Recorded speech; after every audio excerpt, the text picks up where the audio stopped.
Hello, everyone. Welcome to Uhandisi Talks. My name is Marion Golda.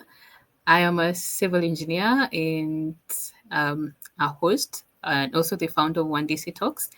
And today we are having a interesting conversation on global opportunities for engineers and how it is that engineers can position themselves to get these opportunities, and for those who have been wanting probably to explore opportunities in other parts of the world, uh, how is it that you can position yourself? How is it that you can be competitive globally? And I just have the right person for this conversation, Engineer Dennis Muyonga. Thank you, Engineer Dennis, for joining us. Engineer Dennis works as a principal engineer at AECOM. I'm not going to try to even water down his experience, his vast experience. I'll just have him introduce himself and tell us about what he does. Okay, thanks, Mario. So my name is Dennis. As has been mentioned, I work with AECOM in the Gulf, and I've been working with different firms across the globe. Just before this, I was working with a company called Robert Bad Group in Dubai and in KSA, and before that, I was working with Subana Jurong, and before that, I was working with SMEC in Australia and SMEC in rest of Africa, as they call it. Yep. Fantastic. So I mean, we've already just seen like how your experience has been. Yeah. So before we go to like how all this happened, Yeah. can we just get like a bit of background? How like your schooling? Ah. We just want you to paint a picture for us how this all happened. Your schooling, Yeah. where did you school, and then where did you first work? Okay, so probably let's start with the backstory. So Mm-hmm, my my dad used to work in the Ministry of Foreign Affairs, mm-hmm, and so he used to travel a lot, and so I was always curious about the the rest of the world because he used to come with trinkets like artifacts and clothes and stuff like that. mm-hmm. So then I joined. I said primary in a school called Kilimani.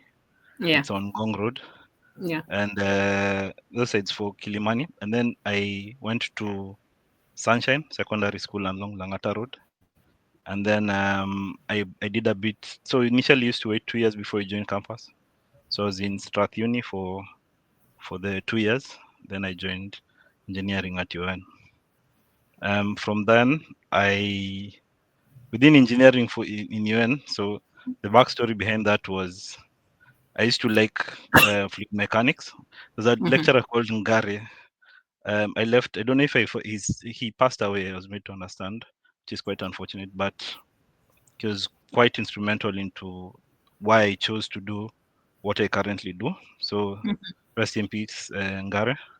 And then so when I was doing my fluid mechanics, everyone was talking about a firm called Gib, and I'd never heard of it. So one day I just walked into the offices for Gib Mm-hmm. and asked whether there are jobs. They told me there are no jobs. Then Okay. I talked to a lady called Elizabeth. She was at the door. I told her, "Is there a department for water? I just want to see it." And then when I went there, I met with the director. I just asked him. I was curious. He told me, "Which projects are you guys working on? Can I help even remotely, even if you guys are not paying?" Mm-hmm. That's how I got my first internship in fourth year with Gib. Just walked in, and when I finished my internship with Gib, I I was working in a project in Eastlands, and the director was like, "You know what? If you're looking for a job when you graduate, there is an opportunity in this company." So me, when I finished uni, I was excited. I'm going to give no interview needed, whatever.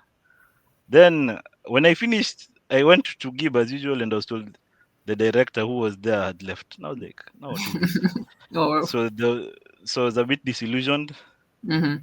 But then I asked when I finally found out that he'd left. I went to say hi to a couple of my friends. I met a guy called Steve. He Yeah. told me that that director had gone to a company called SMEC. And now me, I'd never Mm-hmm. heard of SMEC. Mm. And so I went on Google and I realized, okay, it's pretty decent. Mm. So what I did was I started looking for the director again. I went to the SMEC offices. I asked whether there's an opportunity, and yeah, I was told, okay, yeah, there's work if you're willing to work. And I started with proposals, which I thought were boring. Yeah. Proposals and just CVs and some work which I didn't feel like was. I found it quite boring. But eventually, I got into design, Mm-hmm. and then within that design process, I went for a seminar. I think it was hosted by Atkins or something, Yeah. and they were talking about Beam, Mm. and that's what really like thrust me into the international platform because I realized how much I didn't know, Yeah. and so I started practicing Revit, Civil 3D, InfraWorks, Navisworks. I was every evening. That was in 2013 thereabouts. Yeah. Yeah. Every evening after work, I was trying to figure out what Beam is and how it integrates with my work. And then I within that time, because I realized that in Africa we were using mainly 2D designs, and so I was Yeah. quite this. I was wondering, there's a big dichotomy between what the rest of the world is doing and what we are doing in Kenya. Mm-hmm. Mm-hmm. And so in that time, I talked to a really close friend of mine in South Sea. He's called Oredo, and he had gone. He had just come back from a scholarship at University of Twente, and so I asked him whether in Kenya we believe that if you get these scholarships, you know someone on the other side. So I was like, you Mm-hmm. got this thing through an application? He told me, yeah, I did. I just applied and I got the job. I got the scholarship. So I went crazy over these scholarships. I started applying day and night. I Yeah. applied through Rotary. I applied through the Japanese Council. I applied. Eventually, I got a scholarship through the Australia Awards. And then when I was applying for my scholarship, I took a tier 3 university. But when you get selected for a scholarship, you can always readjust. So Okay.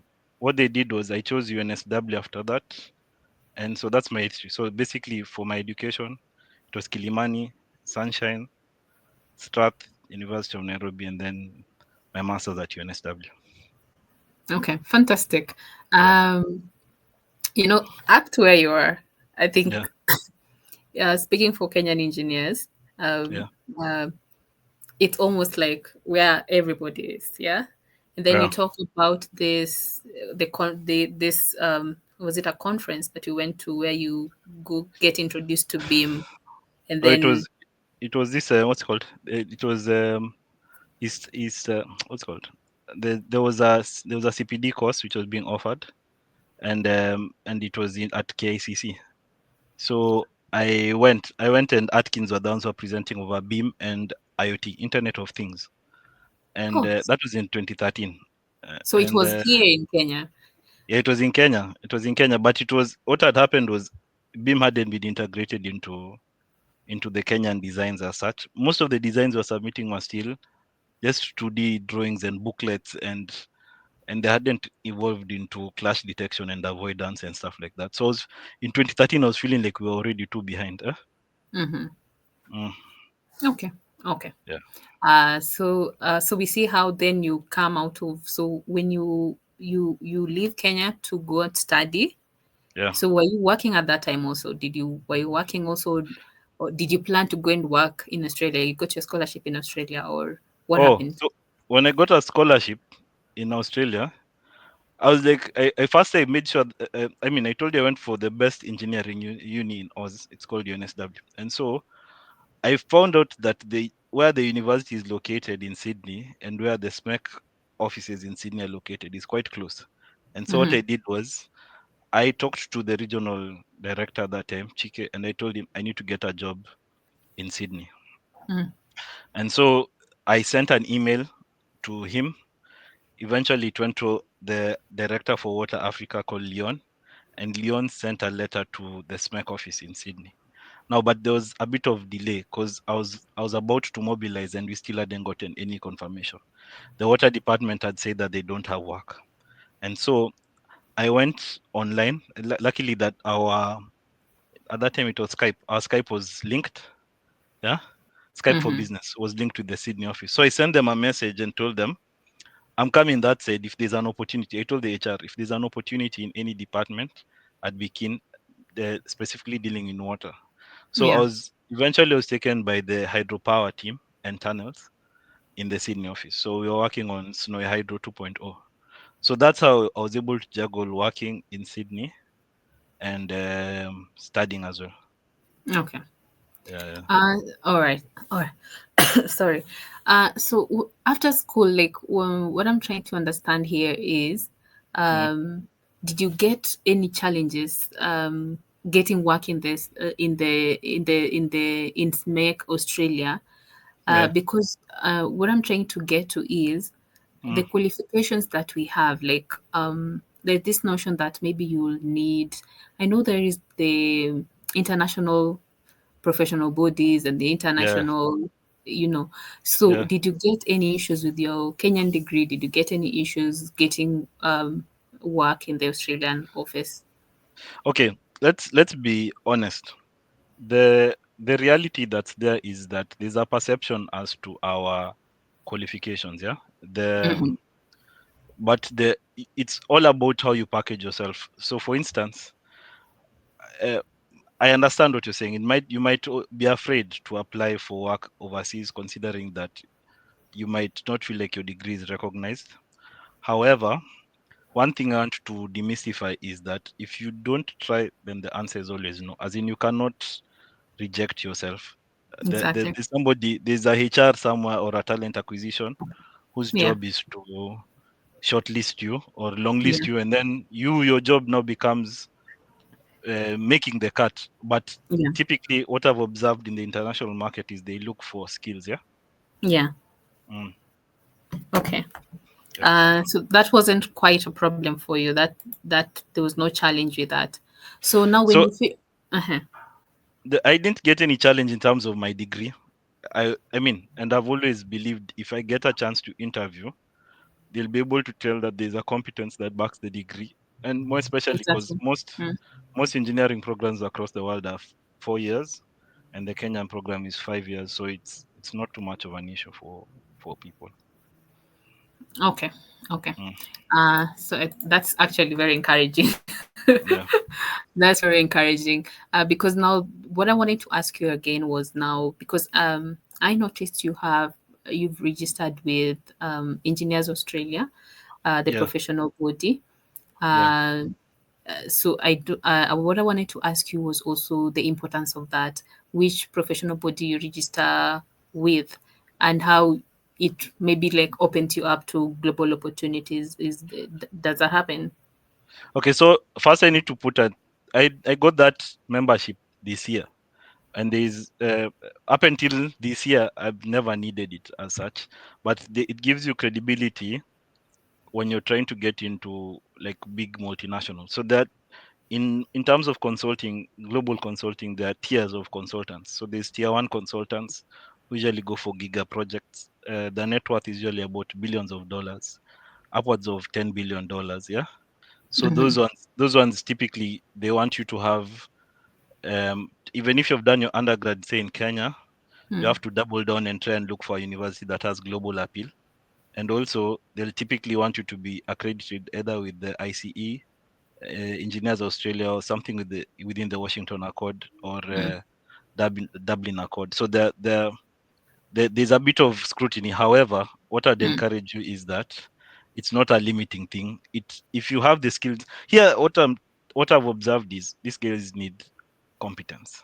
Yeah. They really do need you to do the work. There's no one who's going to help you the work.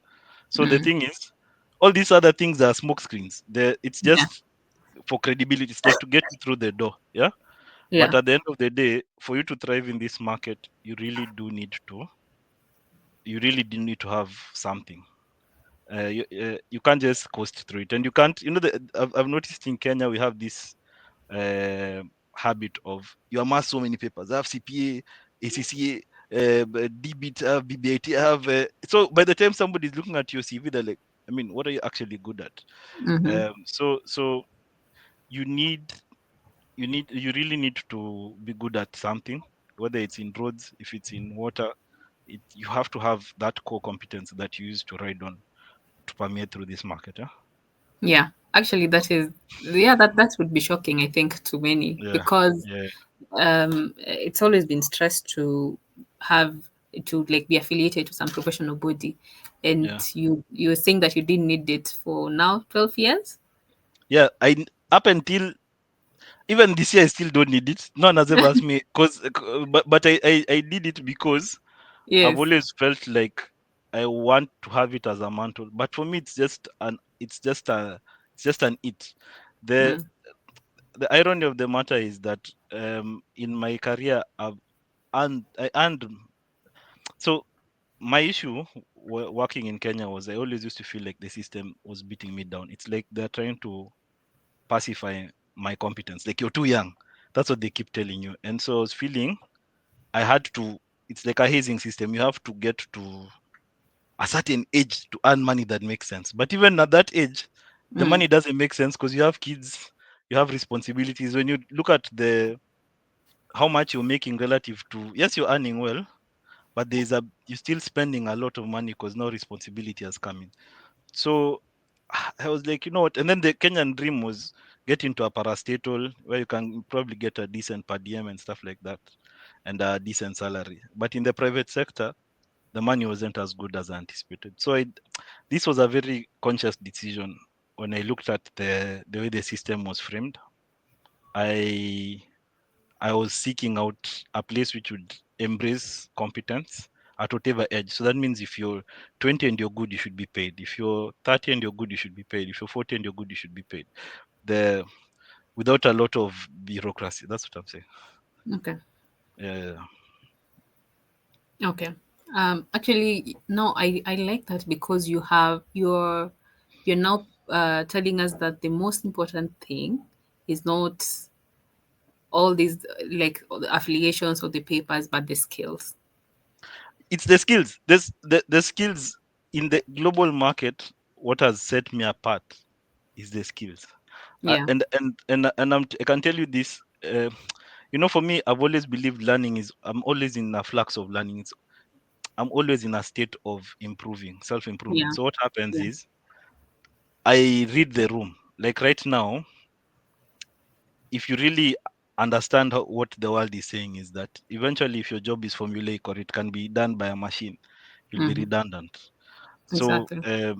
so if you're not embracing that, okay, how can I integrate AI into my designs? You're going to be redundant in the next few years. In the next 10 years, whatever you're offering might not be as significant as you may think. And so the it's almost like a shift in mindset that right now, if you're younger, you might have a lot more to offer the market than the older guys, sadly to say, because AI is taking over. It's everyone is from all the regions. That's from the Americas to Europe to Asia to the Mm, Oceania to Africa. All of us are starting on a blank slate. There's no one who has a competitive advantage, like the beginning of the industrial age. So mm, at this point, you have your destiny as an engineer, whether old, young, middle, whatever, is really in your hands. Your destiny is how fast can I adapt to the changes that are happening currently. And anyone who cannot understand that is going to be passed by the times. Uh, absolutely fantastic. yeah, So you actually that was the next question I was gonna ask you, yeah, which was like some of the skills to cultivate.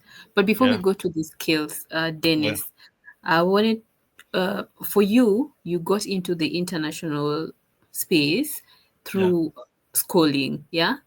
But yeah. then what I wanted to ask you was now what are the other ways like you can get if it's not through school, what are other ways that you can position yourself for these global opportunities Mm. uh, apart from the school route?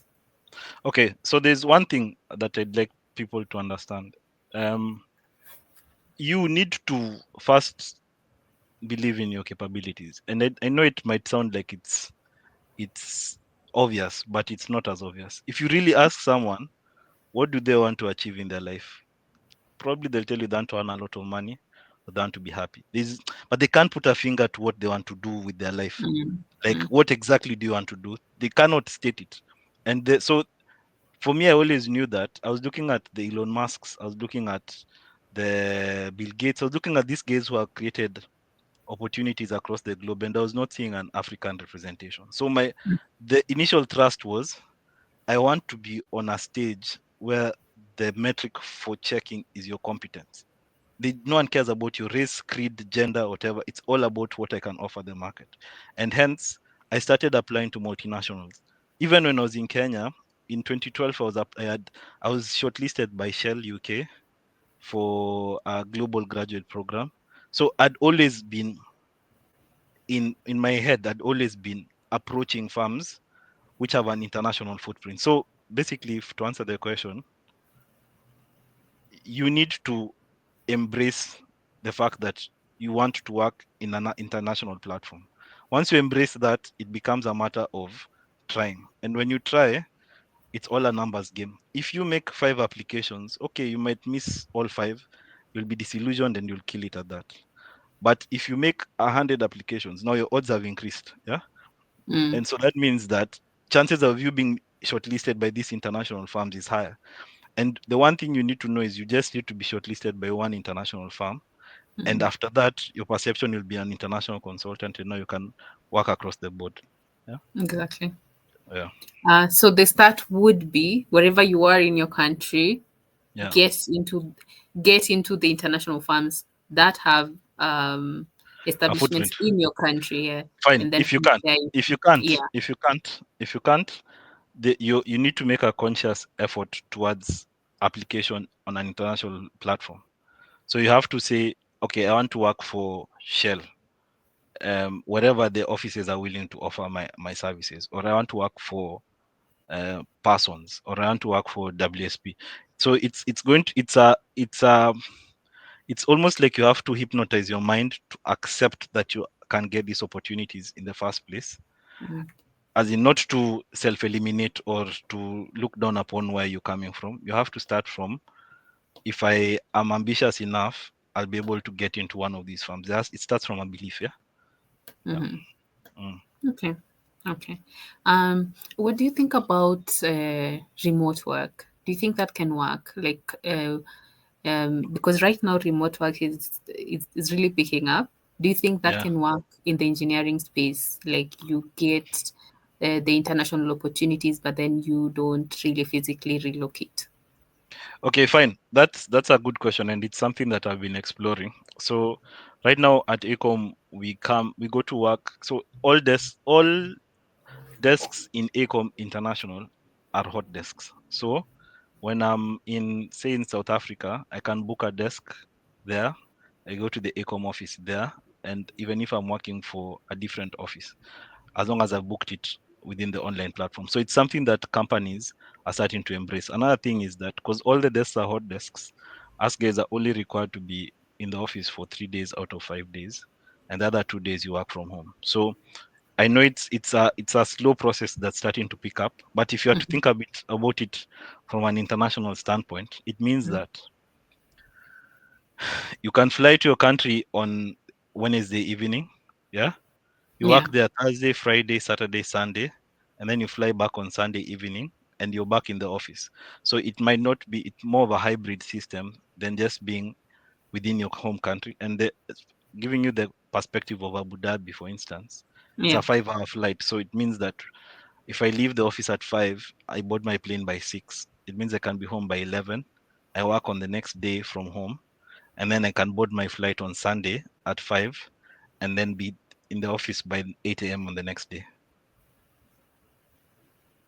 Yeah. Okay. Mm. And okay, okay, I see. That can actually, the hybrid system can work. Yeah.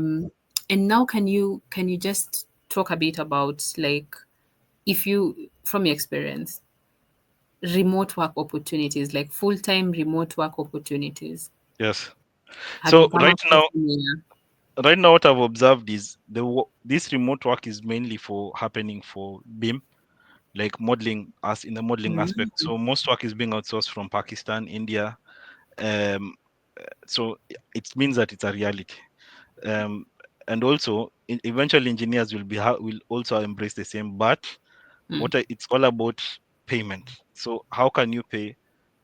So most companies are embracing this thing called workshare, where they Oh, take yeah. a chunk of money and they Yeah. just give it to the work that they want. within. So that's, I think that's how it's going to morph into. We engage, say, SMEC in Kenya. We give them a portion of the money we are being paid for the service. Mm. They do the work and then they invoice us, and then we pay them. But the work is actually being disseminated from a central point. Okay. Okay. So it's still farm to farm. It's still Yeah, it's still farm to farm. But what I'm trying to say is that eventually, this farm can be Runji in Kenya, or it doesn't have to be SMEC. it doesn't have to be an international organization. Yeah. Okay. Yeah. So it's what I'm trying to say is, once you've worked with this um, multinationals, you can go back home, set up your own thing, and then once you've set up your own thing, you approach the people you'd worked with. I mean, essentially, you're the face of your company, and so they'll be giving you the work, and eventually, it means that you've essentially now have a remote work experience, even if it might not be as you'd want it, like as an individual. You get it? Mm, mm. Mm.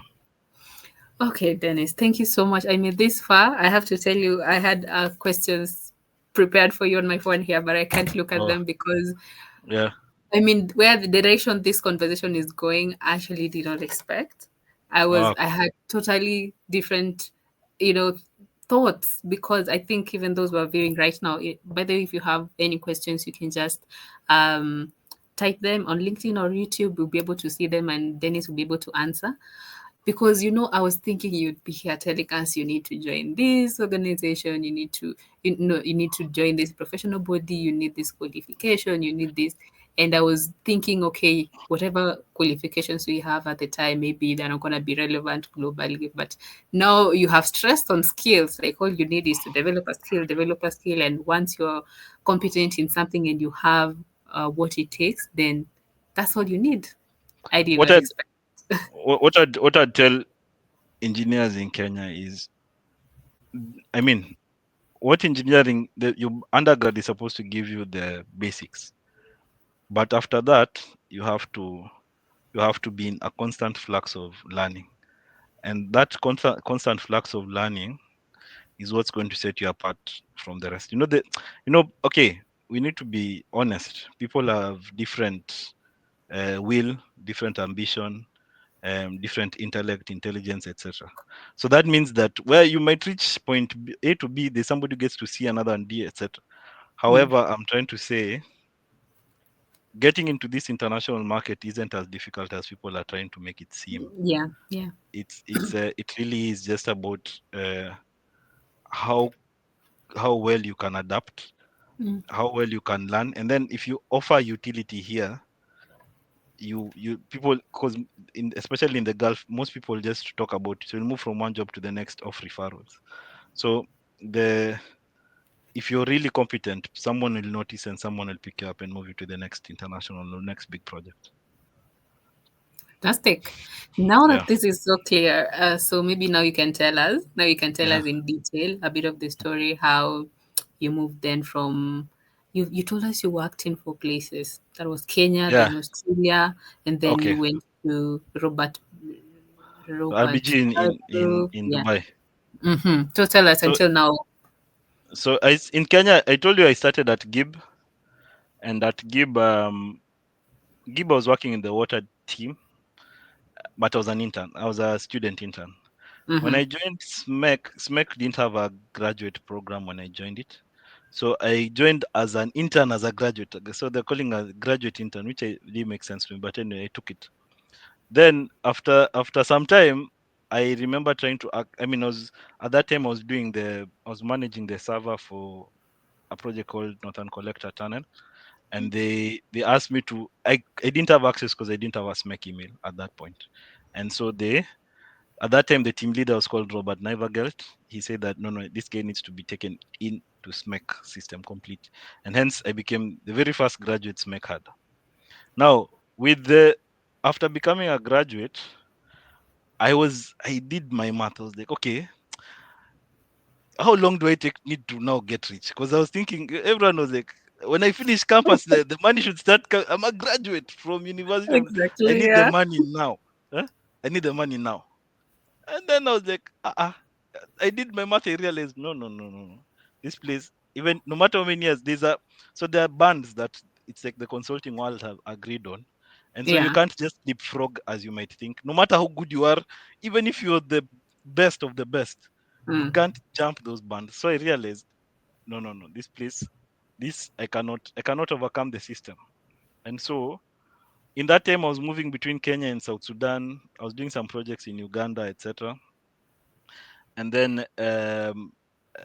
one day the so my transition between Kenya and Oz was the first place. I got the scholarship through through Australia Awards. Thank you, Australia Awards.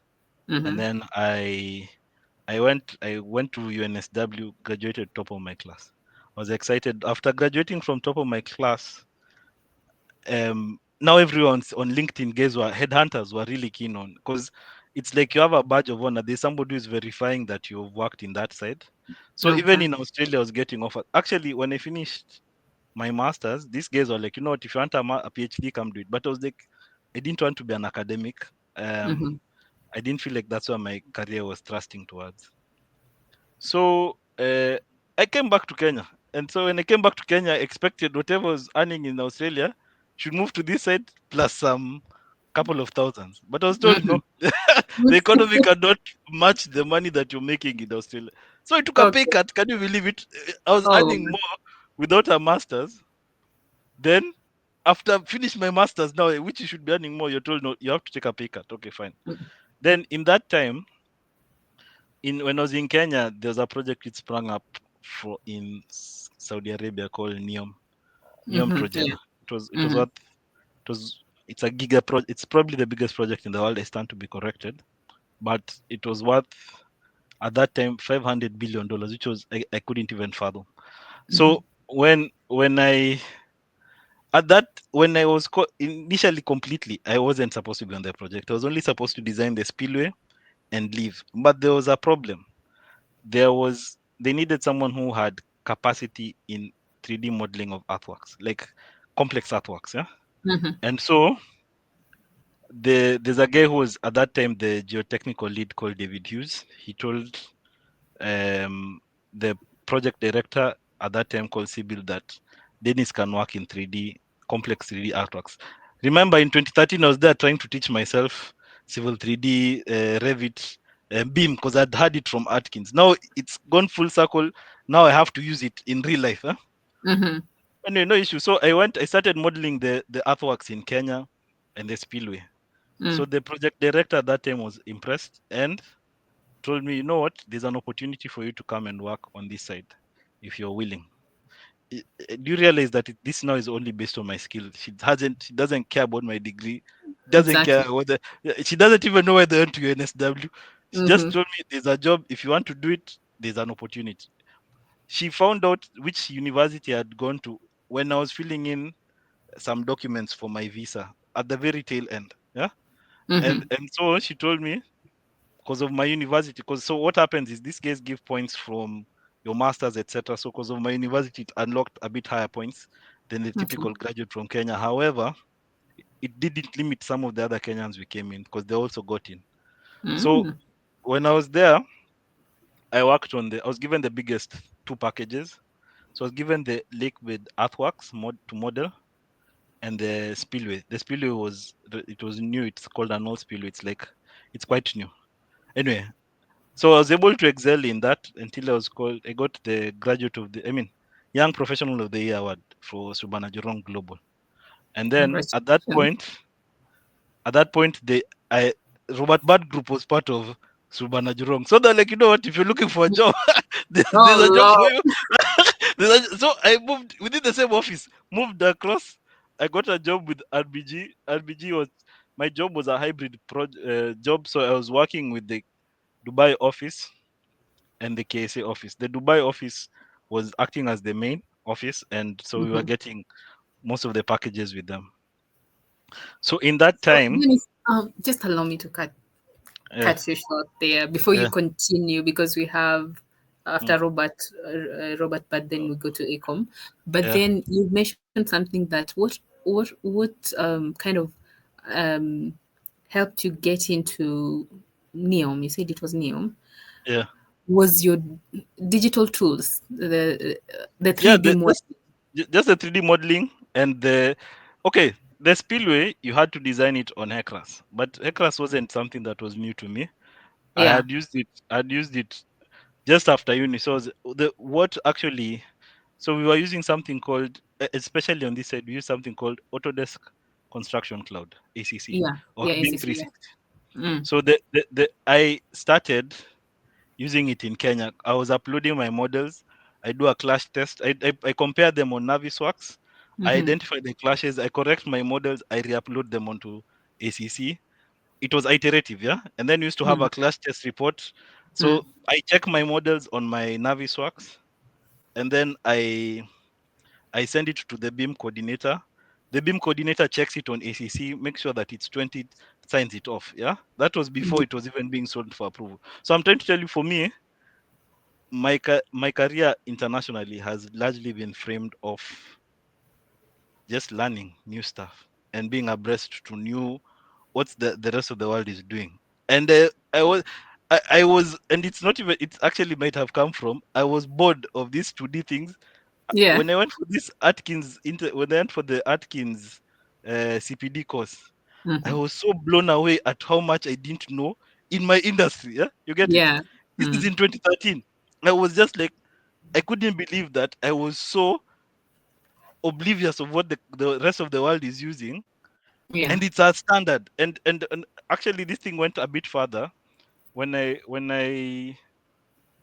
now I started really getting into modeling, and I realized how much metadata has to go into it. And then the way Singapore has come up with algorithms to check the metadata and make sure that when you submit a model, it's approved by the state. Like Mm-hmm. they have an approval process for Subana Jurong have an approval process for when Yeah. you submit a 3D model. When they receive it, they can check whether it's compliant or not. You can imagine. And so I when I was leaving Kenya, it was from a point of understanding that the rest of the world is leapfrogging, and I'm feeling like I'm stagnant. Mm. Yeah, Okay. I see. I see it now. So yeah, then, okay, digital tools. yeah, You have the skills. yeah. But then what I wanted to ask you is there is so much. Mm, I don't know if I have two questions for you. The first one, mm, there is just so much that is new things. There are yeah. too many new things that are Too many, happening. too many. Yes. So then, do you choose one and focus on that, or do you just have a general knowledge of everything? Okay. So for me, what I believe is right now, most of the world, especially in the Gulf region and in Singapore, they have embraced 3D modeling as the standard. It's not something they are apologetic about, and they're not accepting anything less than that. So Mm-hmm. submissions go in with there's a beam coordinator or a beam manager whose job is to make sure that models are compliant, they're not Mm-hmm. clashing with other, if they're utilities, like in the case for the dams, the lake bed, etc. Their job is to make sure that the models fit like a glove. Yeah. Yeah. So one thing I would encourage any engineer right now finishing university, you have, using Civil 3D, using Revit, using InfraWorks, using Navisworks is no longer a skill. It's like having MS Word knowledge. It's a minimum requirement in the Mm-hmm. globe. Another thing is using ACC is not a skill. You can't put it even on your CV anymore. It's a requirement. You're expected to know them. Now, with that in mind, where now the skills come in is you need to, if I was a graduate now, you need Mm-hmm. to be exploring how your career is going to morph with the advent of AI. Actually, that is even me, I'm afflicted a bit because I know that some of the skills that I can currently hone are going to be irrelevant. Yeah. Mm-hmm. And Yeah. they're going to be re-engineered. They're going to become something new. Why? You need to redefine yourself. It's like you need to dehypnotize. You need Mm-hmm. to learn that up until when AI gets to its fruition, I have to be in a constant flux of learning so that Yeah. I'm not redundant. Yeah. And I'm saying Mm-hmm. this applies to not only graduates, guys in their 30s, guys in their 40s, guys in their 50s. Everyone. Yeah, you need to be aware that there's something coming in the next 5 to 10 years. Mm. It's like a wave. And if Yeah. you're not alive to it, you'll be left by the wayside. even with a very strong engineering degree on your hand, it will be Yes, hard. yes, Yes, yes, sir? yes. Yeah, So Dennis, actually, I'm laughing because I'm just thinking of the digital tools that I have on my CV. yeah. We've I listed think them. they're the ones Uh, you've listed as the basics. this, So I need this to is learn a skill very soon because and AI, of course. So yeah, I think I get your point. what I Just what I what I think Africa needs to understand is that the world is not waiting for us to catch up. It's moving. mm, And do you know what's killing me is that recently I was thinking about if M-Pesa was discovered by Steve Jobs or mm, by Warren Buffett, one of these guys who are at the top mhm, there. If it was discovered in the States, it would have been the standard. It would be like an iPhone. You get it? It would mm, have been the standard software. It would be like Facebook. You get it? yeah. Mm, But because it was developed in Africa, it was localized.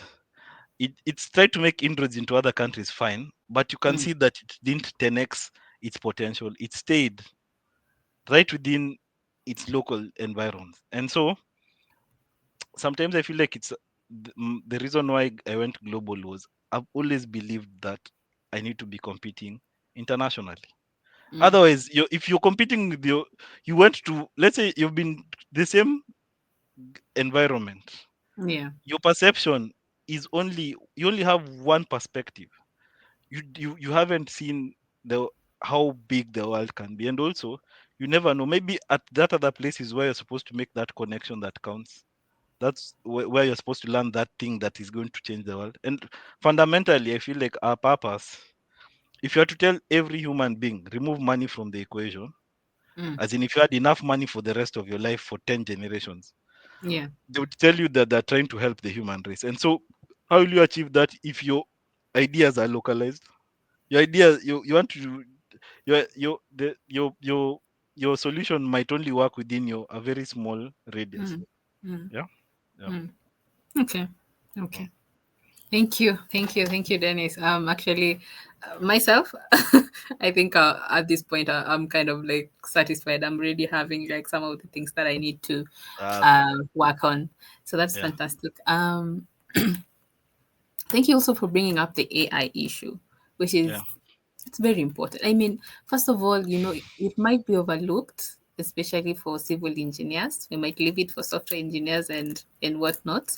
But just Yeah. the other day, I was actually trying to ask myself that question: What can I, where can I apply AI in structural engineering, civil engineering? Yeah.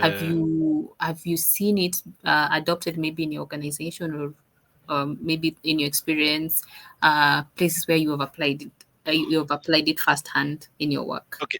Okay. So I started seeing AI in engineering with the metadata that's being. So I told you now, when you develop models, like when you develop models, there's some metadata that you put in the back to make it easier to understand. Yeah. Mm-hmm, It's called Kobe data. mm-hmm, That data, there's a way. The AI systems which have been set up by SJ, which is working under the government of Singapore, to check the metadata behind there, to check whether it's sufficient, and it gives you a score. And then that's what makes the metric for rejecting your model or accepting it. You get it? So mm-hmm. this case, the main SJ office has already started embracing AI in engineering. Yeah. Okay. Yeah. Okay. Okay. Thank you. Now we can proceed. We were at Ah, Robert Bird, and then how you got to ah. AECOM. I went to when I was in RBG, we were working on mainly festivals. Mm-hmm. But I must say that they gave me a lot of wealth of experience in terms of stormwater.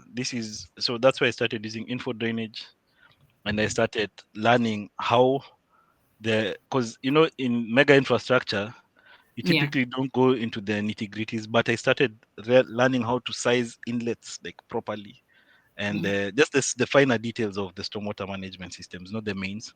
And so that became integral when I was interviewing for AECOM. They were using sewer gems for their stormwater management design. And so when I was explaining to them how info works and info drainage work, the way you model in 3 dimensions and Mm-hmm. then export that model into Civil 3D and it's picked up exactly as you have designed it, Mm-hmm. guys were blown away. And so they were like, you know what, if this is what you can do, okay, come teach us. So for the first couple of days in AECOM, I was just teaching guys how to use info drainage. Like this is how you do it. And then this is how you spit out uh 3D model of your stormwater network. And this Mm-hmm. is so by the time guys were, initially guys used to put it on sewer gems, you Yeah. put your invert levels, whatever, and then you export that and then you give it to a draftsman. But I was saying you don't need to give it to a draftsman, do it in 3D from the outset. Yeah. And then when you're giving it to the beam coordinator, it's already engineered.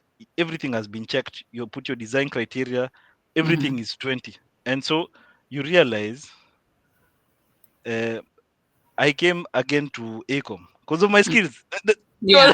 no, it, it Okay. was back again. What are you doing? They have to know what you're doing. They have to know what you're Yeah. doing.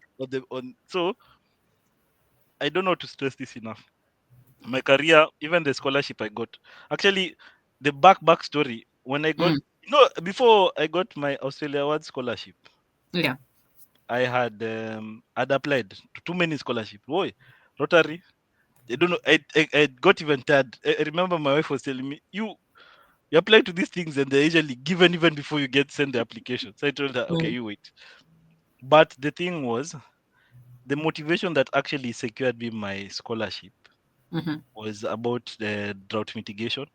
So I Okay. remember we were doing a drought mitigation study Mm. uh, for Kenya Yeah. in 21 pilot areas in 7 in Marsabit, Wajir, and Mandera. Okay.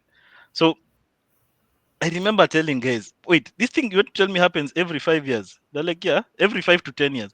So then Yeah. it follows a pattern. That means I can check the past and project that to the future. It shouldn't be difficult. I remember asking the team leader, if this Mm. thing happens every 5 to 10 years, as in like let's say in Mandera it happens every 10 years, it Yeah. means that I can tell when it's going to happen in the future. You get it? And now we can Yeah. make mitigative measures now before it happens in the future. Why are we waiting for it to happen? You get it? Yeah. So Yeah.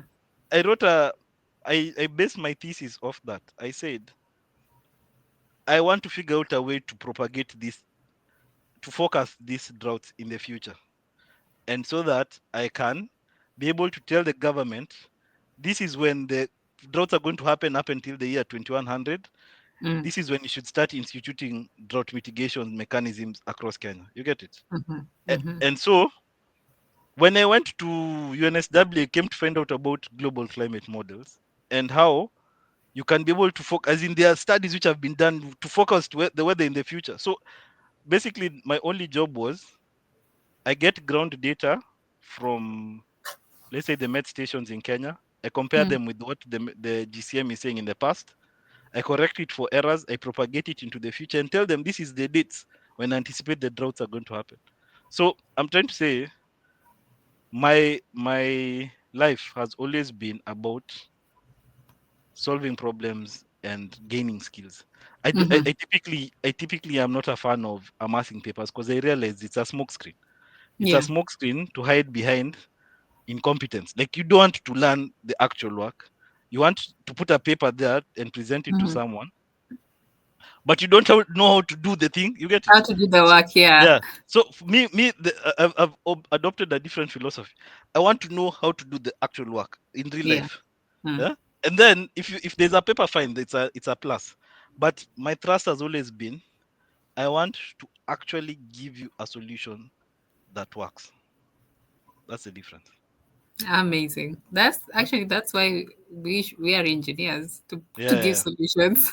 I don't know where yeah. the papers came from. Really, I don't know. Papers is an African thing. Paper in Africa, you want to say I'm a CPA, I'm an Mm-hmm. engineer, I have IT on this side. It's like you're trying to bombard the person who is seeing your CV with the things that you've ticked off. Like Yeah. I've ticked off IT, I've ticked off accounts, I've ticked off.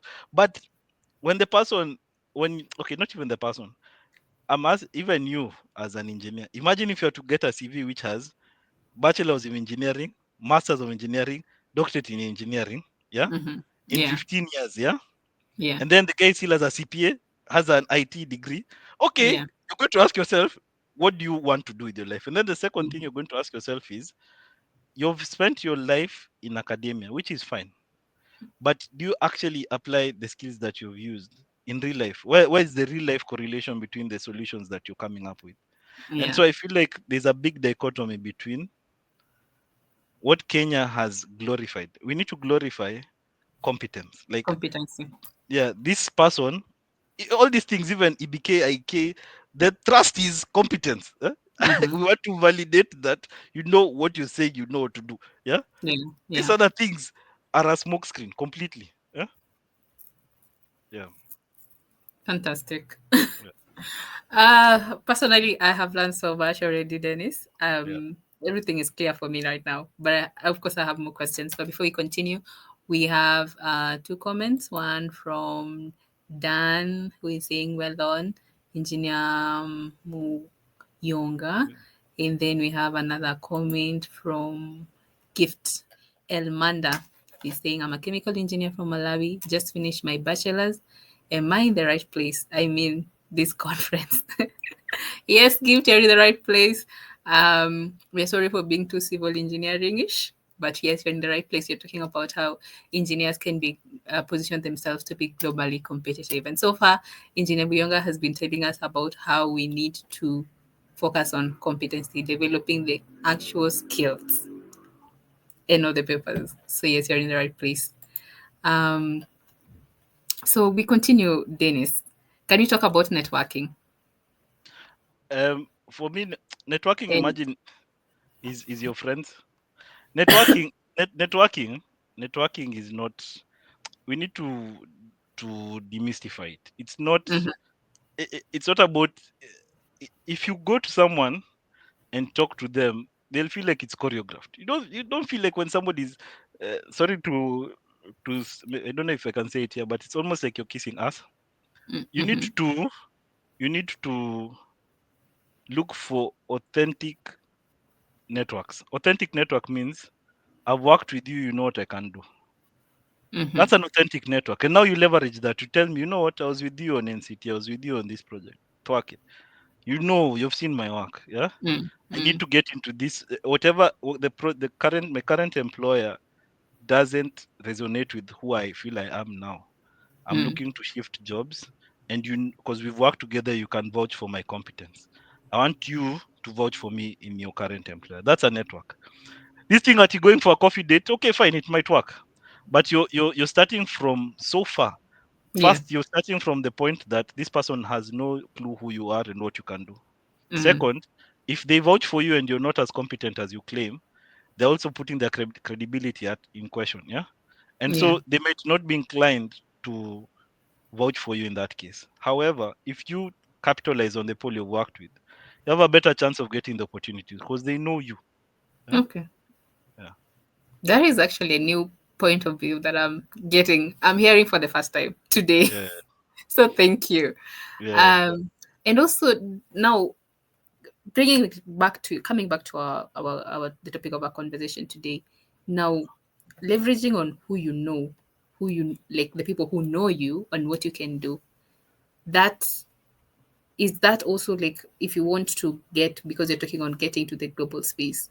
Mm, So what you're saying is that going to look for these opportunities or connecting with these completely new people yeah. is not as effective as actually working with these people that you already know. Yeah. It's true. So what happens? It's what you're saying is true. In reality, you have to start from which projects am I working on? If you're working on projects in Kenya, okay, it might not be possible because most of your connects are going to be in Kenya. Yeah. Hmm. So that's why again it goes back to you're looking for an opportunity. Start with send 100 CVs across the globe and see which one will bite. None might bite, but one might bite. So that's your first inroad.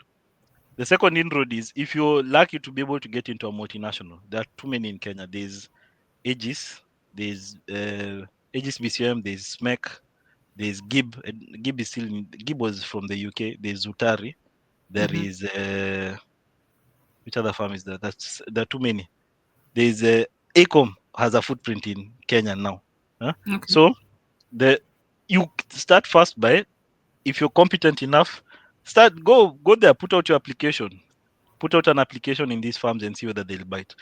Definitely, if they have a global footprint, they have global engineers in their farm. Chances are you're going to interact in some way, shape, or form with these global engineers.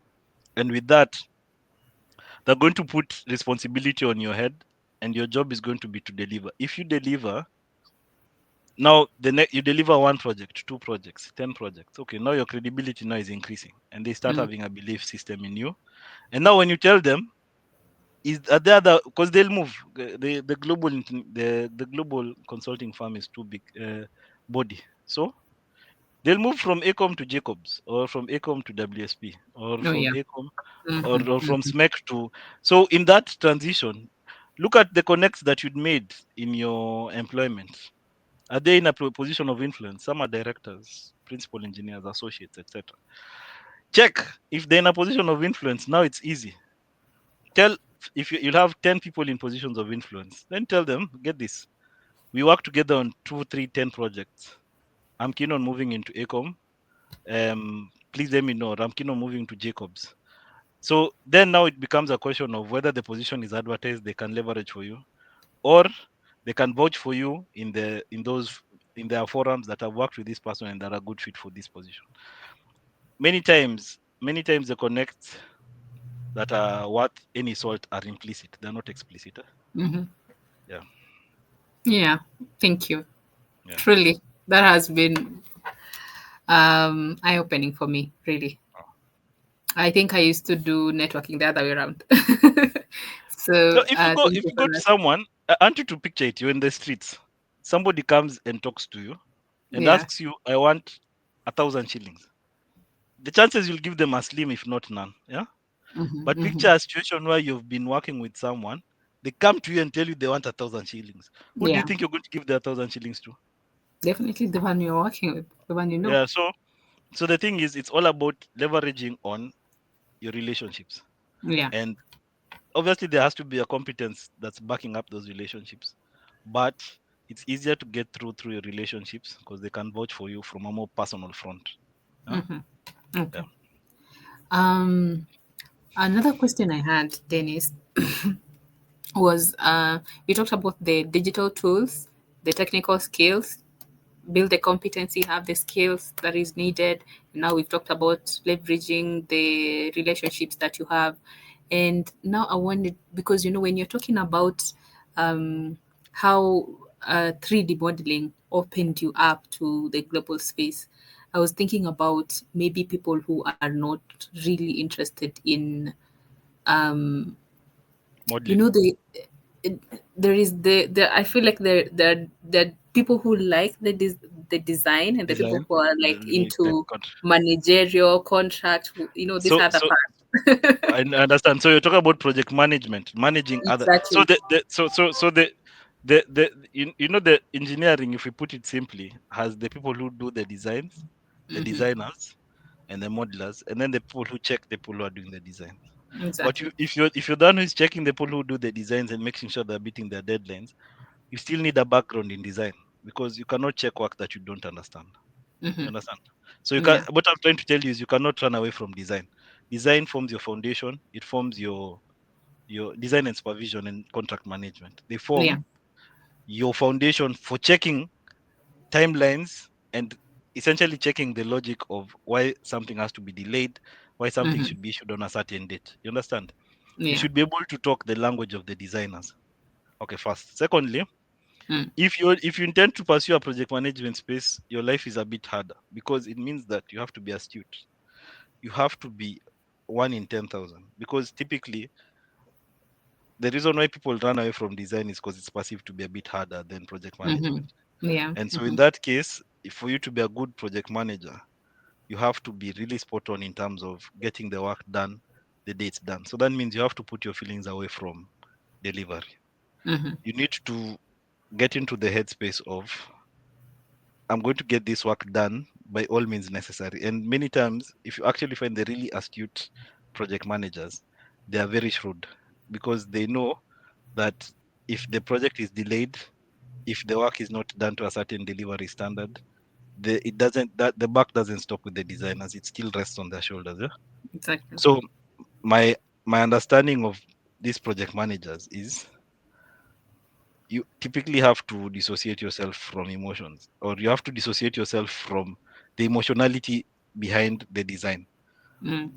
The guys who are doing the design, even if they're under immense pressure or stress, you still have to get your deliverable. And so the one thing I would advise anyone if they intend to pursue that is first you need to get thick skin. As in, you have to get very thick skin to the point where even if somebody is your friend, you're willing to call them out and tell them something that they may not want to hear at that time. Mhm.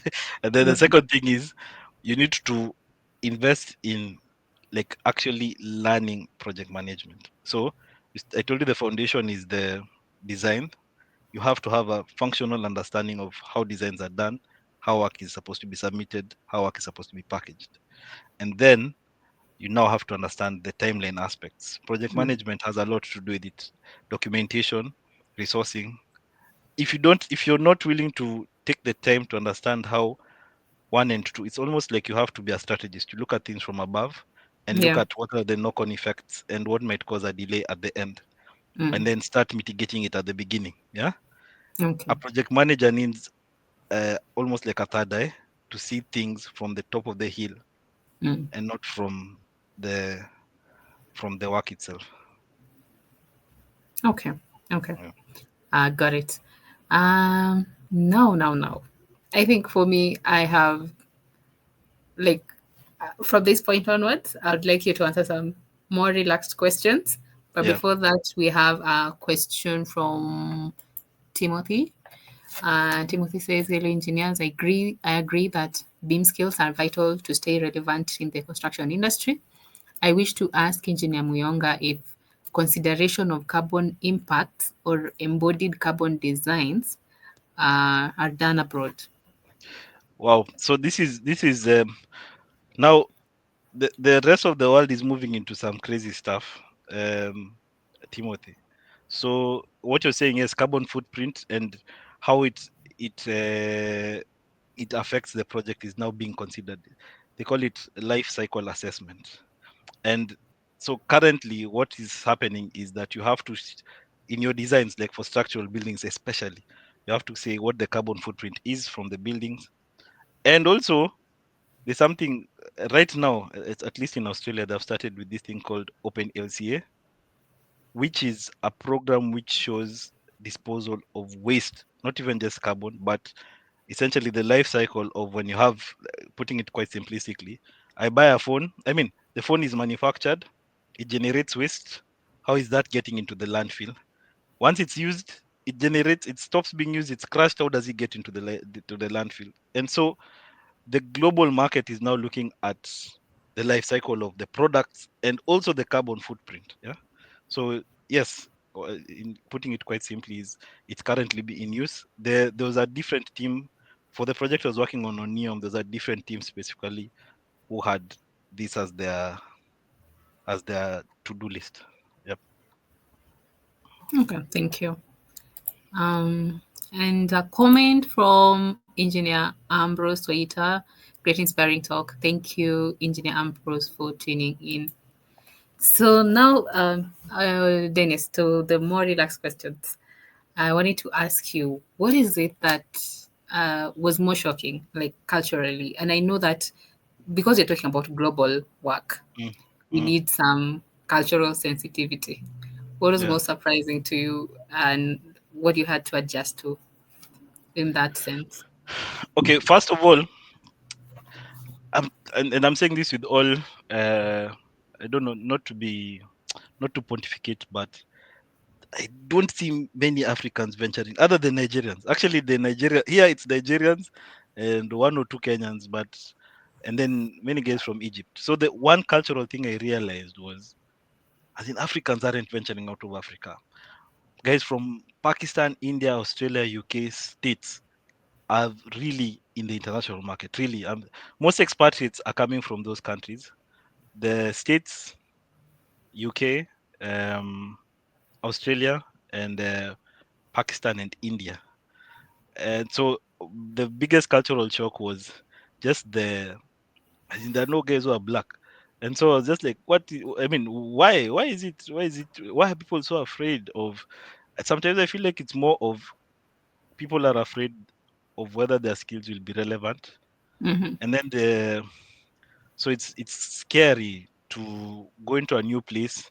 You live there, you work there, and so you're feeling like if I lose my job, the knock-on effects are more dire. Like in Kenya, if you lose your job, you can go to the village somewhere. But Exactly. but in the on the global scene, if you lose your job, you have to fly back to Kenya. So I Mm-hmm. think it's more of a fear than a competence thing. Yeah. Okay. Okay. Ah, all right. Actually, that's so true. Mm. Guilty as charged. um, some other thing that I wanted to know is, looking back now, Yeah. do you is there something that you kind of wish you knew before you started working globally? Something that you wish you were told, maybe, that would have made it easier for you? If I graduated from UN, I graduated in 2012. Yeah. If had I and have known, I would have ventured into the global market in 2012, immediately after graduation, because the I was, you know, I've been thinking for a long time that most Kenyan engineers are pacified. You're told you start from graduate engineer, then after graduate you become engineer, then senior engineer, then principal maybe. But as in Mhm. there's you're being told that wait your turn in the line. You get it? And so Yeah. if you're being told wait your turn in the line, it means that you'll also limit yourself in terms of your creativity. You're always working within the confines of a hierarchy, like a sensei, and so you'll always be working within the confines of what the sensei perceives as the best body of knowledge at that point. Mm. So you cannot explore, you cannot challenge the status quo. It's self-defeating. You might find yourself having a rejected report, but on the global platform, that doesn't exist to some extent. Obviously, there are the chief technical principals with the gray hairs and stuff, but Mm. the but generally, what this market is seeking is someone who can adapt and not just adapt fast. Yeah, Okay. Yeah. yeah, But that's actually true, Dennis, because I see, when I looked at your experience, yeah, 12 years, like 12 years of experience. If you had that in Kenya, I don't think you'd be anywhere close to where you are. yeah. That's the thing. You see, Mm. when I became principal in 2024, so that means the by all metrics I had around 11 years experience, but it's not because and I really need to say this categorically. I'm not an outlier by any metrics, and I just went to University of Nairobi. Like I'm just a normal guy completely. Mm-hmm. The difference is that these guys are looking for someone. I'm looking for this is the problem. They pinpoint the problem. They tell you, I want you to help me solve this. So there are Yes. guys who are going to deflect. The larger majority of people are going to try and deflect behind all kinds of papers, but Yeah. at the end of the day, when you go and uh, when you go and spar against your ego alone, I'm saying in the mirror, you'll tell yourself the truth. And the truth Mm. is, I have to come to a solution to this problem. Really, as in if I were to remove the whole smoke screen, I'm gonna get a solution to this problem. That can do attitude is really what sets you apart in this market. I'm telling you, it's really you're not going to try and deflect at this so and so is supposed to do it. No, no, no. This is what I'm solving. Yeah. And it has to be as clear as day for everyone. Okay. Mm, Okay. Thank you. Thank you so much, Dennis. yeah. Um, I think that is it for today's talk. I don't know if our viewers have other questions, and I really hope you've we are motivated to just go into the global space, because personally I was actually waiting for you, Dennis, to tell us, okay, we need to have this and then this and then this, and what you have is still not adequate, but what I'm hearing, I mean, I don't know what you're waiting for. I hope everybody's just gonna come out of here and just go. Do you know? So I, I've yeah, always believed that Nini, power is taken. Do you know, guys? I don't think people understand this thing. There's a time.